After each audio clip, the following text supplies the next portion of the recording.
Hello students, and today I'll tell you students about table of content. So students, in this table of content I will tell you that how can you prepare an index of your data. So whenever you see your notebook, you have seen an index there on the first page, and teacher say that you should fill your index like serial number, name of the chapter, signature of the teacher, date of completion, and at last remark. So all that is a table of content, okay? And whenever you open your book, you see an index in front where the topics are there, and after the topics you see the page numbers, and that is the index, so that you can directly move on to that page. So here also I'll show you that how table of index is created. Okay, table of content or table of index is created. I'll tell you. See, this is students, I have prepared a data first. So it is containing computer programming languages, first generation, 1GL, second generation, 2GL, and I have written something about them. Got it? So what we have to do is, here in creating a table of content, so we divide our content into 2 or 3 or 4 or 5, or how much heading level you can create. So it is depending upon you that how many heading levels you have to create. So I have created a 3 heading level: heading 1, heading 2, and heading 3. So how it is created? Select your data first, students. See, like this I have selected my data, and I'll go here. I have already told you in the previous video that how can you apply the styles. So this is the style which I am selecting. Heading 1 I am selecting here. So I have given a heading 1 to this. Similarly to this I have given heading 2. Okay. So and to 1GL what I am doing, I am giving heading 3. Likewise, when I move to second generation, what I'll do, I'll give it a heading 2 now. Why heading 2? Because heading 1 we are giving to the first heading. First heading, that is computer programming language, this computer programming language, and I have given heading 1 to this. Now all other headings will be divided into heading 2 and heading 3 level. Got it? So first generation is heading 2, 1GL is heading 3. Likewise, second generation, this, it is heading 2, and 2GL is heading 3, which I have already given. Likewise to third generation also I have given heading 2. Okay, see, like this, heading 2 I have given, and to 3GL also I have given to heading 3. So I have given only one heading level 1 to the topic, and to the heading, and to subheading, and another further subheading I have given heading 2 and heading 3. So this is my document. So now what I have to do is, I have to create a table of content of this. So what I will do, I will have to place my cursor where I want my table of content. Suppose here I want my table of content. So I have placed my cursor here, students. Now see what will happen. I have to go to the insert tab. I will select indexes and tables option, indexes and tables, and then again I'll go to indexes and tables. See now what is coming. A dialog box will come. See here, a dialog box will come. What I have to do is, I have to simply click on OK after specifying the title, the type. Okay, it is already given. So if you want to give a title, it is table of content only, type table of content. And now what I will do, I'll click on OK. See, now my table of content is created. This is my table of content, and if you want to delete it, then you can right click it and you can click on delete index slash table. Okay, and if you want to update it, you can click on update index slash table. But how you will update? So I'll tell you. See, it is specifying numbers after each and every topic. So all of them are on page number 2, and some of our work is on page number 2, page number 1 and page number 2. So what I'll do, I'll cut fifth generation from here, control X, and then I'll paste it on page number 3. Now I'll do control plus V here. Now see, student, is there any change in the index? No, it is not showing any change. What I'll do, I'll again right click and I will update it. See now, students, it is showing what? It is on page number 3. See, it is specifying page number. Okay, so now this way we can update it also. So if we are updating any index or table, or if we are deleting any index table, it is known as maintaining the table of content. So we are maintaining the table of content. But students, I want to customize my edit of table of content. So how can I customize it? For customization, I have to go to the edit option.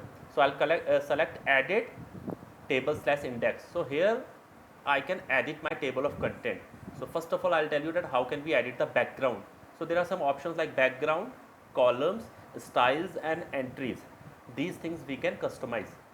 So going to the background, first of all, so I want to give a background color. I am giving, I'll click on OK. See, background is applied onto my table of content.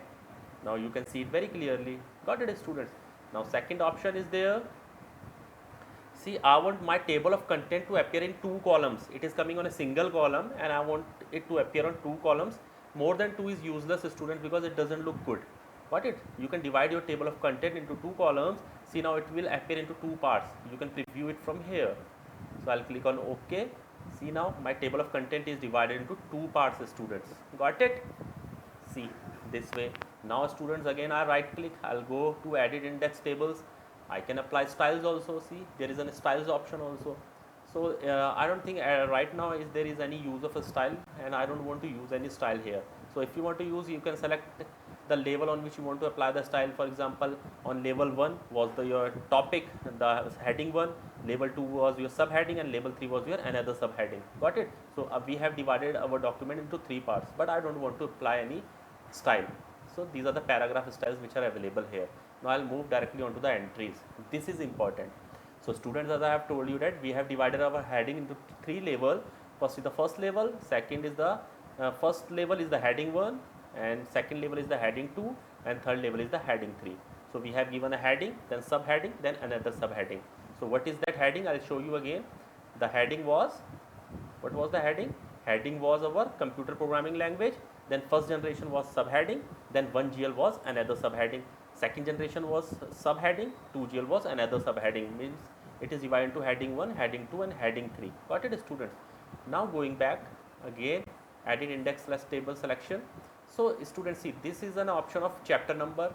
This is entries which we are giving, like your 1GL, computer programming languages, all those were entries. Now this is for tab stop position and this is for the page number. So chapter number, entry, tab stop and page number. So by using these options we can adjust the structure of our table of content. So this you must be very clear. You can draw this diagram on your exam if it is asked to create a table of content. Got it? And from here you can select the labels. There are heading 1 to heading 10. There are 10 labels. Got it? So first of all, I'll tell you that how can you apply, how can you change the character style. So I want to change my character style on heading 3. Heading 3, what was the heading 3? That was written 1GL, 2GL, 3GL. That was the label 3, means the heading 3. And this we want to apply on what? All those were what? They were entries. So we have to select the label, then we have to select on entries option. Then what will I do? I'll select the styles. So any styles I can select. I can select main index entry. So this you also know, you must be knowing that now here is a style with a main index entry. So if in exam a question is asked, you can select a style for the main index entry. Got it? Now what will happen? See students, our style will become bold. 1GL, 2GL, here they are not bold, but now they will become bold. See, 1GL, 2GL, 3GL, 4GL, 5GL, they are now bold. Got it, students? Again going back, I'll show you that how can you edit the tab stop position. So students, here the tab stops are what? Tab stops are the dotted lines which is between the text and the page number. Page number and text, if in between the dotted, what are the dotted lines? These dotted lines are the tab position which are between the text and the page number. So I want to make them bold lines. Okay, I don't want dotted lines. I need weighted lines, means the bold lines. So this I'll apply to head and label 2 because I have applied. These are on heading 2 only, so I'll select the label. Label is 2, means the heading is 2, and it is applied on tab stop. And I'll select what? I'll select this hyphen option. Now see what will happen. So now these dotted lines are become the dark lines. Okay, students. Now students, at last what I can show you, I will show you this and how can you set the linking. So for linking we have to apply to heading 2 because heading 1 is the topic. Then what we have to do is we have to click here before the entry hyperlink and after the entry also hyperlink, student. So we are saying that entry से पहले भी एक hyperlink create हो गया, entry के बाद भी text box पे click किया, वहाँ पे भी एक hyperlink create कर दिया, students. Got it? Now see, clicking on OK, hyperlink is created. Press Control and then click with the mouse. You will reach to the hyperlink. Got it? I'll tell you. See, press Control key and click here on generation 1. You will get generation languages 1. Got it, students? So this was about how to edit and customize the table of content. Thank you, students.